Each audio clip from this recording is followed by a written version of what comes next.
Our next story is from Hong Kong, where the Chief Executive John Lee delivered his inaugural policy address. Lee unveiled a new visa scheme with the aim to attract overseas talent. Lee says he wants to start a new chapter for Hong Kong. Our next report telling you all about it. This year, the greatest encouragement was brought to us by President Xi Jinping's visit to Hong Kong to attend the meeting celebrating the 25th anniversary of Hong Kong's return to the motherland. A speech that starts off like this is bound to be written off as biased, no matter how promising its content may be. John Lee's speech was not too different. Earlier today, the Hong Kong chief executive delivered his inaugural policy address. His focus was on attracting overseas talent. Lee unveiled a new visa scheme. It's called the Top Talent Pass Scheme. It's pretty similar to the one Singapore recently announced. Here's what Hong Kong is proposing. Those with paychecks above 2.5 million Hong Kong dollars or $318,500 a year will be eligible to work in Hong Kong for 2 years. Also eligible are graduates from the world's top universities. They too can pursue opportunities in Hong Kong for 2 years. The timing is not surprising. Hong Kong is battling a brain drain. Some 200,000 people have left in the last 2 years or so. And this is just the official figure. The obvious question is, what happened?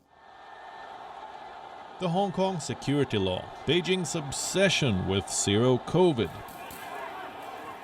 The brain drain is the result of a combination of political unrest and pandemic policies. In 2020, when Beijing passed the Hong Kong security law, many residents left Hong Kong simply because they were scared about losing their freedom or were scared of the uncertainty and the change that awaited them.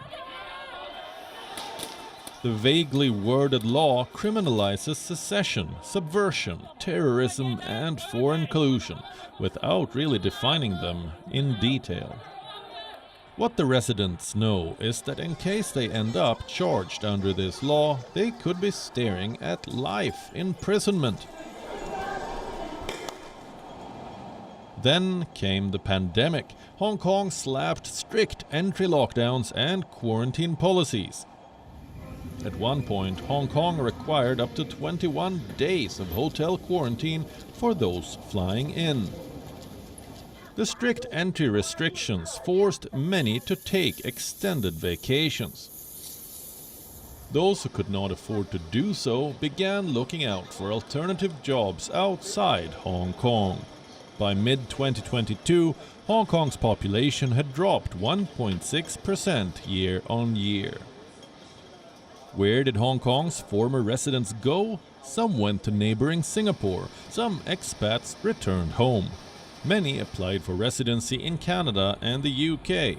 Other favorites were Dubai, Japan, South Korea and Thailand.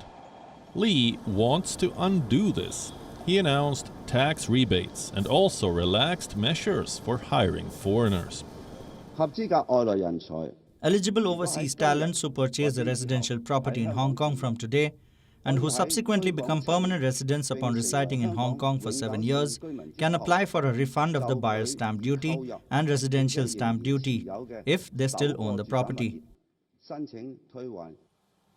John Lee became Hong Kong's leader in July. He is a former cop who was hand-picked by Beijing.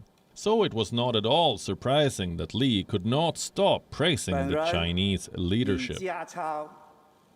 Lee's big policy address comes on the heels of Xi's speech at the CCP Congress, where the Chinese president proudly declared that China has achieved comprehensive control over Hong Kong and has turned the situation in the city from chaos to governance.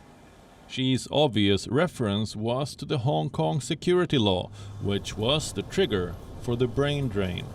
It's another story that Hong Kong will never admit this. John Lee wants to start a new chapter, But does global talent even want to be a part of this chapter? Do they want to return to this comprehensively controlled Hong Kong? Stock markets have an answer. Hong Kong stocks fell 2% following Lee's speech. That says a lot, doesn't it? WION now available in your country. Download the app now. Get all the news on the move.